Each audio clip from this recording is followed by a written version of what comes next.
Good morning and welcome to Rock Painting Workshops. Let's get on this. This morning we are going to paint this little pastel group of fishes. What are fishes called?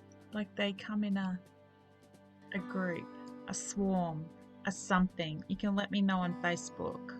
I know fishes hang out. Is it a swarm? No, that's bees, isn't it? Look, it doesn't really matter.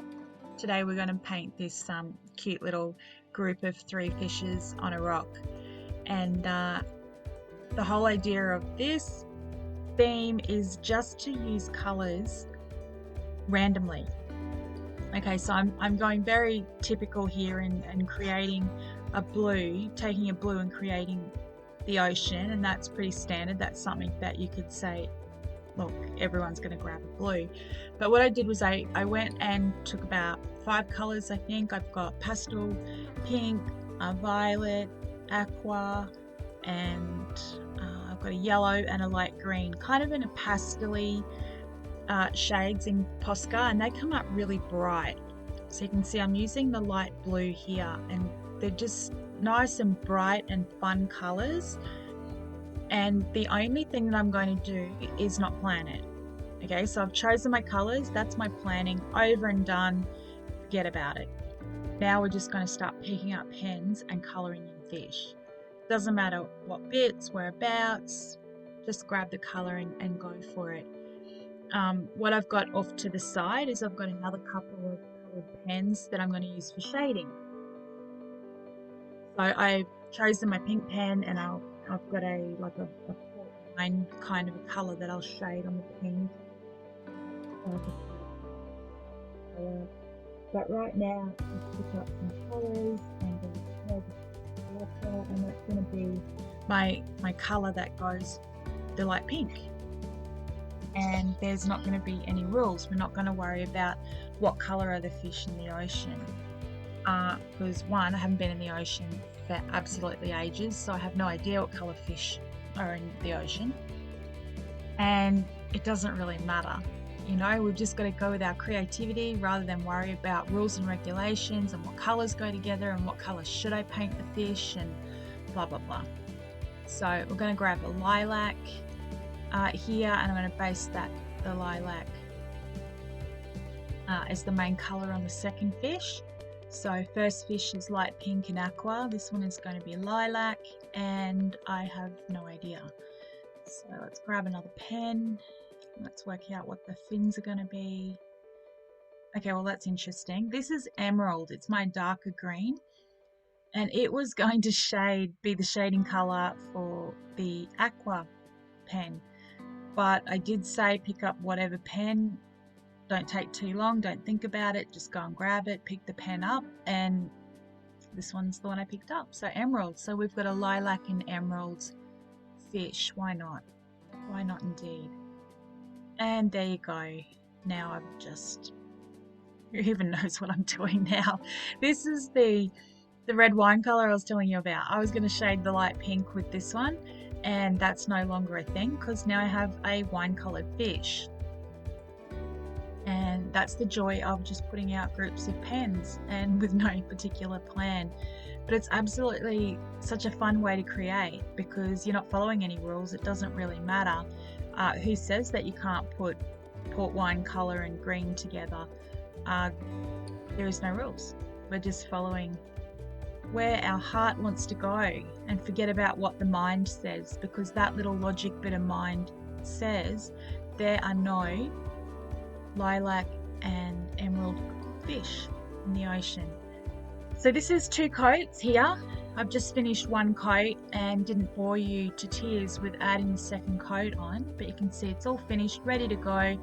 Got my water, my paintbrush, my pens. I've popped the paintbrush in the water, dabbed off the drippy bits, so it's damp, it's not drippy. Touched it onto the top of my pen, and now I'm just smushing that around as the shading in my water. Now when you think about the ocean water, you're going to think, I've done that typical kind of light blue, shaded in with dark blue, but you can start thinking about your greens, your aquas, all sorts of different oceany colours that you might like to pop onto your rock. So you can decide what colour you want to shade and smush in with. It's a little bit watery, that bit, but that's okay. Dry it off my brush a little bit. So at the top of my mat, I've got a microfiber cloth. So when you see I'm sort of wiping off to the top of my mat, I'm just wiping my brush onto the microfiber cloth. If it's too wet or too much colour or not quite right, I'm just always wiping it off on that. So I added some of the emerald into the water, but now I'm just smushing it on as a bit of my shading colour as well, which was my original half plan. And I've got some light pink, so I'll do the opposite. I'll do the highlights on this fish with some light pink. And what else will I do? Keep going, keep shading. I'll grab some green. Let's smush that in and shade that in on the lighter green. Don't worry if you don't have the same colors. Like I've got the light green, I'm using the darker green. I mean, that can be boring. Who says that you can't just grab orange and shade in with some orange, or whatever you like. Don't stress about matching colors and different things.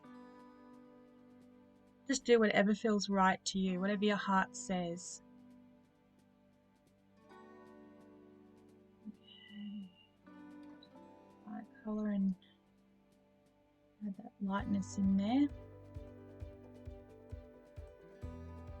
So look back, have a look at it, decide what I'm going to do with my highlights. I'm going to grab the Posca 1MR colors, and I've got the yellow here, and I'm going to pop on some polka dots.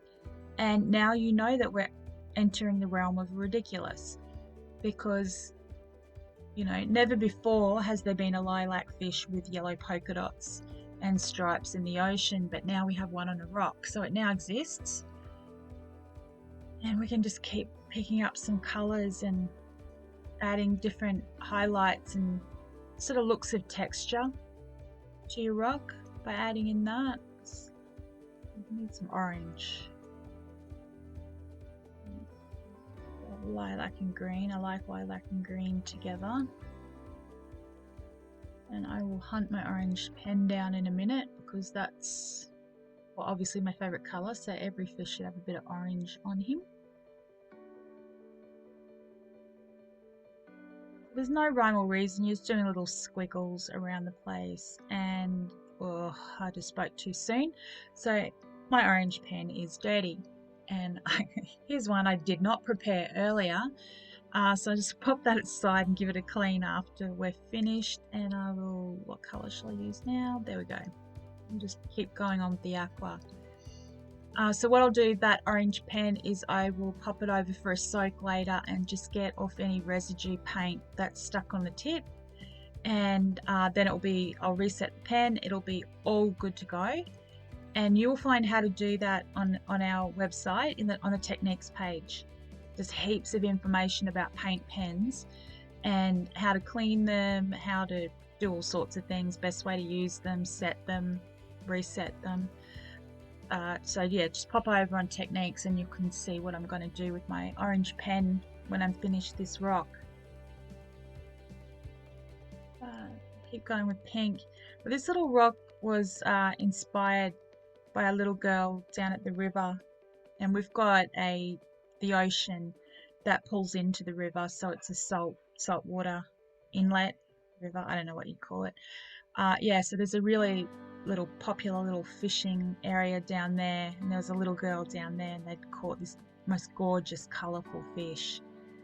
And I know nothing about fish, but the dad was excited. Apparently it was good eating fish, but the little girl would not have a bar of it. It was too pretty. And she was like, "No, Daddy, put it back. It's too pretty." And being the good dad that he was, he popped that fish back in the water and listened to his little girl. A sweet wee thing, was probably about 3 years old, I think. And I was thinking about it at the time. I was like, "You go, little girl. Like, that's yay. That fish is too pretty. Put him back. But now I've sort of thought about it, and it's like, big shout out to the dad. Listen to his little girl, and well, he obviously knew that fish was not going to be dinner. That little girl was not going to partake in her pretty fish being their dinner. So, but it really sort of inspired me. I was like, I'm just gonna, throw some pretty fish on a rock, and once the rock's sealed, I'll take that down to that little popular fishing spot, and I'll leave it there for someone to find, because there's always lots of families down there having fun and going along. The little girl might not be the one that grabs it, but whoever's meant to have it be there and get this really fun little colourful fish rock. So I'm just taking my Posca pen, doing the outlines. I've got the 1MR again. You can use any of your fine liner black pens. I know Thule, Artistry, Posca, they all have them in the same size. So whatever brand you're using is fine. Just a really good acrylic paint pen, and that will just last the distance out in the sunlight. And obviously this is going down by the ocean and river inlet, so that's going to be really important for this rock to be very strong in the UV light. Some of my fish I've sort of cut their heads in to create their little mouths, and on the bottom one I didn't. I put a smiley face on him, and I put a grumpy face. Totally up to you. My little pretty fish are happy today because they are not going to be dinner. They're back swimming around back out to the ocean. Right, and just to finish off the rock, I'm going to grab that white pen and put in some highlights into the eyes and add that reflection, little dots and dashes, and pop a couple in the water because the sun will be reflecting down in the water. And that's it. That's the pretty fish on a rock, all ready to go down and be hidden for one of the kids to find. And I'd love to see your fish rocks, so pop over to our Facebook group and show us what colour fish you created and the colours that you decided on and picked up. I'd love to see them. So pop over to Reef Rocks Free Workshops, and I'll see you there later in the day.